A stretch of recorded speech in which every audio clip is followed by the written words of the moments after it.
We are so happy to have Dr. Mickey Karam with us tonight. Dr. Karam is an internationally renowned urogynecologist and pelvic surgeon. He is Director of Urogynecology at the Christ Hospital and Professor of Obstetrics, Gynecology, and Urology at the University of Cincinnati School of Medicine. Today he will be talking about a significant new treatment, the Mona-Lisa Touch Laser, for symptoms of genitourinary syndrome of menopause, previously referred to as vulvovaginal atrophy. Menopause symptoms and conditions are obviously very prevalent. A woman naturally goes through menopause at an average age of 51, and as that occurs, you're all well aware that there's a loss of the natural estrogen, and that impacts the body in a lot of different ways.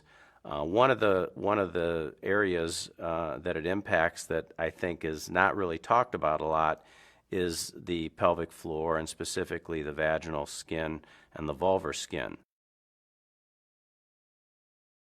Some recent surveys and studies have shown that on average, by the time a woman is 3 to 4 years postmenopausal, that up to 40 to 50% of these patients will suffer from these various symptoms. And obviously this can have a huge impact on a woman's quality of life.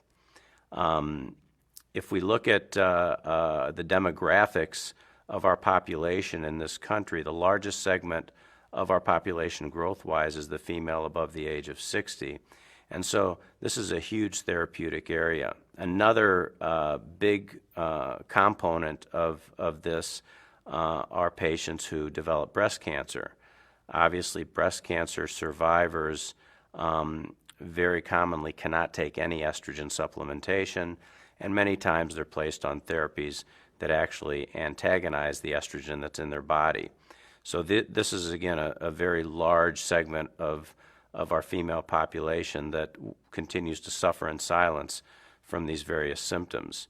Approximately 250,000 women every year in the United States are diagnosed with breast cancer. The good news is the 5-year survival is almost 90%.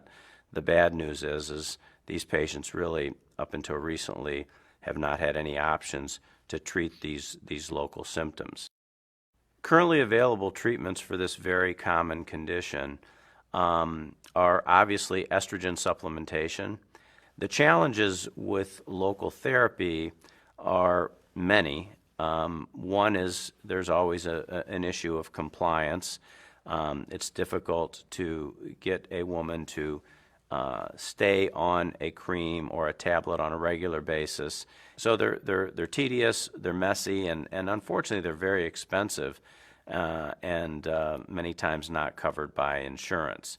And then finally, there's always the concerns regarding the safety issues with estrogen.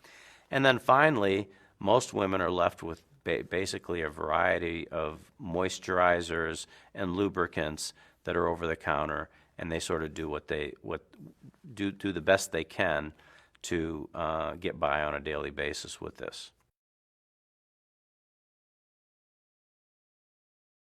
So I think it's important to understand how I got involved with this therapy, and it was really serendipity. During my tenure as editor-in-chief of the International Urogyne Journal, I got to know a lot of the international Urogyne community, and one of the individuals that I've remained in close contact with is a urogynecologist in Milan, Italy, named Dr. Stefano Salvatore. And probably a year and a half or 15 months ago, I got a call from Dr. Salvatore, and he wanted to make me aware of a new therapy that they've been testing and treating patients that involved the use of a fractional CO2 laser for women with symptoms of vaginal atrophy or genitourinary syndrome of menopause. He said it was pretty remarkable in regards to how well it worked, how simple it was to deliver the therapy. I was very skeptical because the whole concept of lasers and in the vagina really has not had any real credibility in the United States. Most of that is based on the laser vaginal rejuvenation that was promoted, I think, very inappropriately, but you need to understand that that's a whole different concept. That was actually using a CO2 laser or some other kind of laser to actually cut tissue and tighten things, etc., basically altering anatomy. And what Dr. Salvatore was doing was basically laser or light therapy directly to the skin of the vagina and the vulva. I reached out to a colleague of mine, Dr. Eric Sokol, who's a urogynecologist at Stanford, and we both agreed to go over and visit Dr. Salvatore in Milan. So we both came back to the U.S. and agreed to do a small study, and we've each done 15 patients under protocol. That study is done, and we've now got 3-month follow-up. And our data is almost in direct agreement to the data out of Italy. We've been very impressed with the results we've seen for treating these very common symptoms. So I think it's very interesting to understand the pathophysiology of what actually occurs in the vaginal and vulvar skin when a woman with symptoms and the condition of genital urinary syndrome of menopause is treated with this fractional CO2 laser. Basically, what DECA, the makers and the originators of the laser, have come up with is a mechanism to deliver laser therapy very superficially, ablating the epithelium and doing that in a very simplistic fashion, not causing any pain, not causing any abrasion, but at the same time having the ability to have the dot penetration of the CO2 laser through the epithelium and actually impacting the deeper layers in the ground matrix. And it's pretty remarkable in that in our study we had to see patients 1 week after the first therapy. And inevitably, almost all the patients immediately, within 7 days, noticed increased lubrication. The vagina becomes more pliable. They were able, many of them were not able to have any type of sexual intercourse prior to this, and almost all of them that weren't able to or were having pain with it noticed almost an immediate improvement the first time they tried afterwards. As with any new therapy, obviously there always has to be some scientific validation of it, and I think it's important to appreciate that this therapy is and continues to be studied. There's probably about 5 peer-reviewed publications now out of Italy. The therapy has been administered to over 5,000 women worldwide, about 2,000 in Italy. The various peer-reviewed publications have been mostly in menopause journals. There's recently a new publication that actually looks at the histologic changes we alluded to earlier. Dr. Sokol and I are in the process of putting our data together for a submission to a peer-reviewed journal. Of interest, the Italians have also done some histologic studies, and I think we have a few slides of those. And again, it's remarkable how you see actual histologic changes, and you see an epithelium that is very characteristic of atrophy, with a very thin epithelium, a very poorly vascularized lamina propria and ground matrix, and with just one therapy, you see significant alterations with thickening of the epithelium, hyperkeratinization, much better and healthier ground matrix. So the protocol that the Italians have used, and we subsequently have used as well, is one of 3 treatments done 6 weeks apart. And as I said, we almost inevitably saw an an immediate response after the first treatment, but there is definitely an additive effect that's very positive after the second treatment and then after the third treatment.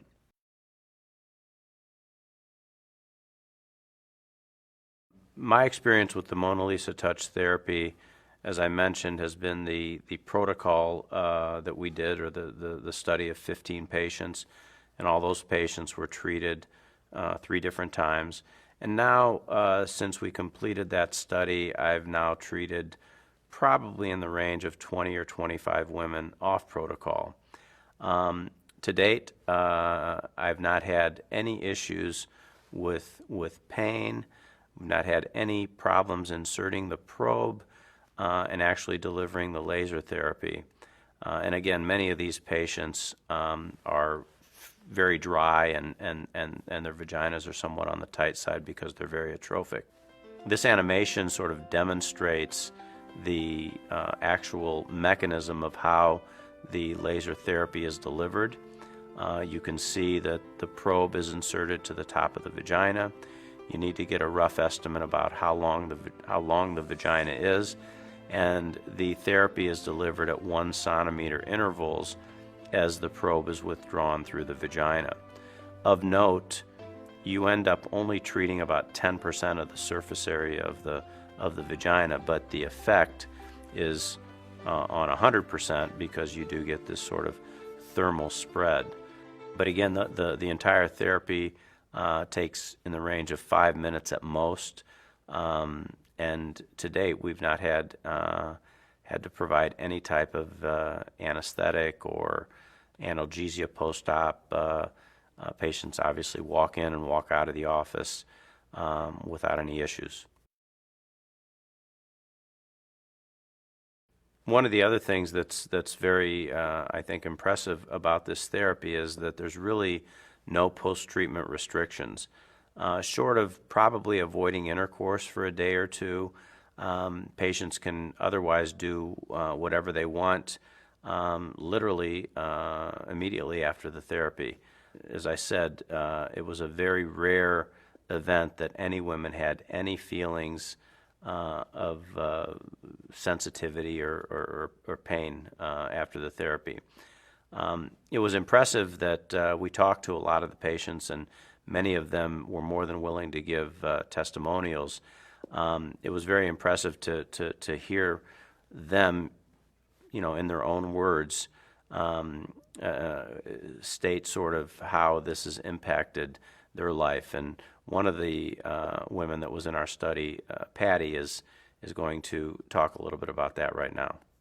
I was having a lot of pain with intercourse to the point where I just stopped being sexually active. Okay. And I was hopeful that it would correct the problem, and it definitely corrected the problem. I had been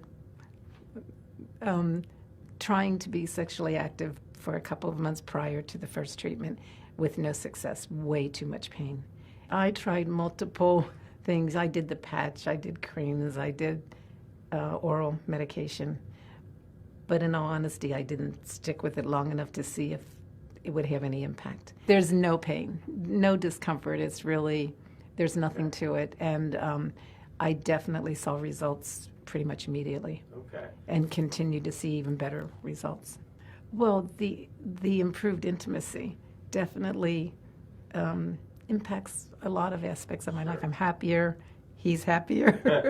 Yeah, it's had a big improvement. My message will be definitely try the Mona-Lisa. It's worked for me, and I'm very, very happy with the results.